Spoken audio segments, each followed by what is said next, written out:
Hello and welcome to Retro Reviews, my channel where I review my favorite retro video games of all time, as well as some modern releases I have recently finished.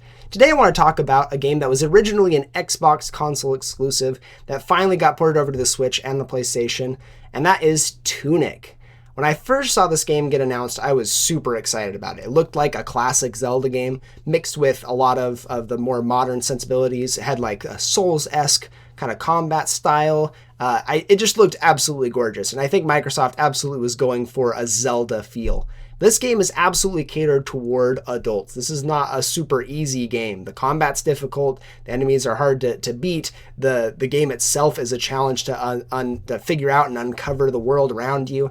It's absolutely a game for adults, especially ones that grew up playing those original Zelda games. So when I saw that it was an Xbox exclusive, I was pretty disappointed because I really wanted to try this game out. And fortunately, it didn't take super long before it got ported over to the Switch and the PlayStation. Since I've only ever really had those consoles, I finally got my hands on it not too long ago and played it with my kids. And I had a great time. So first impressions of the game when I first booted it up was absolutely it blew me away in terms of its visuals and it's the aesthetic around you. It was really a nice experience just getting straight into the game. It feels really intuitive to move around. The controls are pretty simple. You have a roll, you have a basic attack. When you unlock more things, you can get magic attacks for ranged weapons. You get better options for melee weapons. Lots of pretty simple upgrades along the way, just like a classic Zelda game. You'll also be able to upgrade your health and your stamina wheel and your magic meter, stuff like that as you progress. Pretty standard stuff. Even has the top-down perspective from like the really classic Zelda games like the original Zelda and Link to the Past. Now, it does have more modern feeling controls and modern feeling like combat. It definitely feels like a Souls game in a lot of ways. You have the dodge roll to get some invincibility. You have a little pool of your money that you drop when you die. You don't lose all of it like in a Souls game, but you'll lose a portion of it, and you can come back to that point later and pick it up. It'll actually even do like an AoE damage to enemies around you. You'll be able to retrieve your money that way. Fortunately, you don't lose it all. If you did, it would be a much more difficult game in a lot of ways because some of the things you have to build up quite a bit of money to purchase later on in the game. Or if you want to just get upgrades along the way as you find little shops, losing all your stuff would be pretty tragic. You don't upgrade your weapons like in a Souls game. This is just you find items and then you start using them as you progress.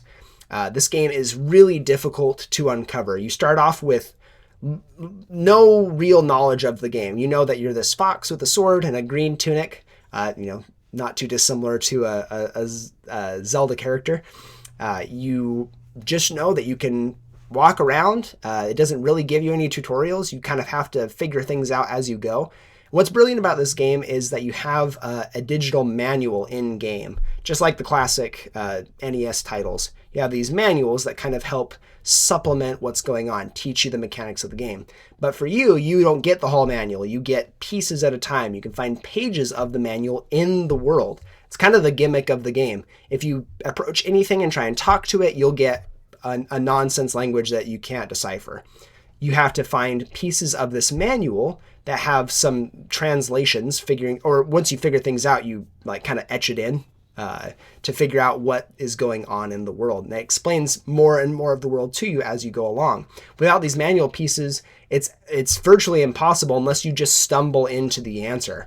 I only really did this one time, I think, and that was with a specific function. I happened to press a button, hold it down for a little bit, and found out that's how I activated something. I was like, oh, cool. But that is also explained if you find the manual piece that you're looking for.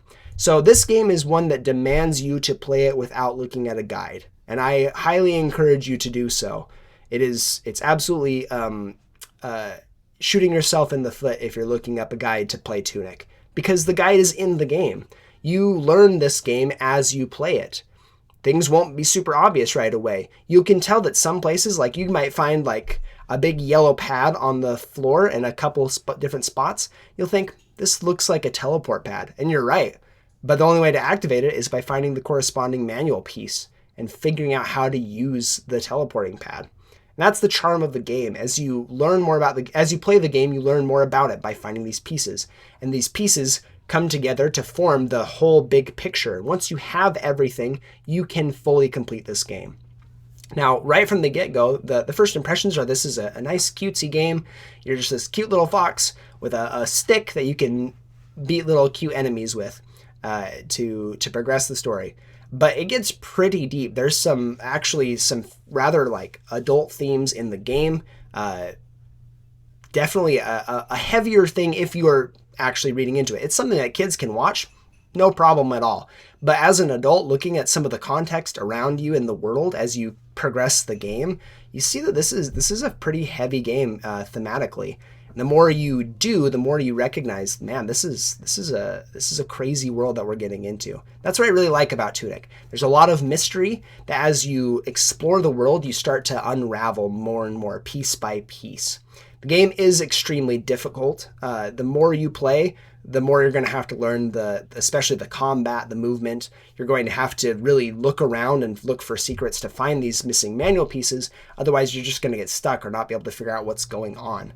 It's nice how the game progresses. There were times where I kind of felt like I just got stuck and had no idea what to do. And you just have to keep experimenting. I will admit that it frustrated me 2 or 3 times to the point where I didn't want to keep playing. And I think it mostly strikes the balance of really difficult but rewarding once you figure it out. Only a couple times where I felt like it wasn't worth it. So I think it more often than not strikes a great balance. The music is also really gorgeous in this game. The overworld music immediately starts off. It's really peaceful and nice. That's the kind of sets you up to believe that this game is a nice cutesy thing. And each environment has its own unique music. And some environments are pretty more sinister, less inviting than the original opening piece that you hear when you come into this world. I think that's really cool. Different areas invoke different feelings. The music does that really well. I will say the overworld music specifically really got on my nerves after a while when I was stuck in the early stages of the game. It's like, man, this music is it was a little bit too loud. It was a little intrusive. But besides that, I didn't find any problems with the music. I think they did an excellent job incorporating the music into the game. It really adds to what the game is going for. Now, I won't spoil anything in this review because I think this is a game that really demands to be played. Even if I explain the entire thing to you right now, it wouldn't really make a whole lot of sense. Or I wouldn't be able to adequately convey what this game actually is. So it's one that demands to be played. And I highly recommend you do go out and play it. If you have a penchant for Zelda games specifically, and if you like action-adventure games, this is the perfect pairing of those two things. It will demand a lot of time out of you. Not a ton. If you're going for full completion like I did, you might find quite a few extra hours sinking into this game. But I think even in the end, I think I was under 20 hours to fully complete this game. I will say that some of the later challenges, if you're going for full completion, getting every little secret, some of them take a long time to figure out.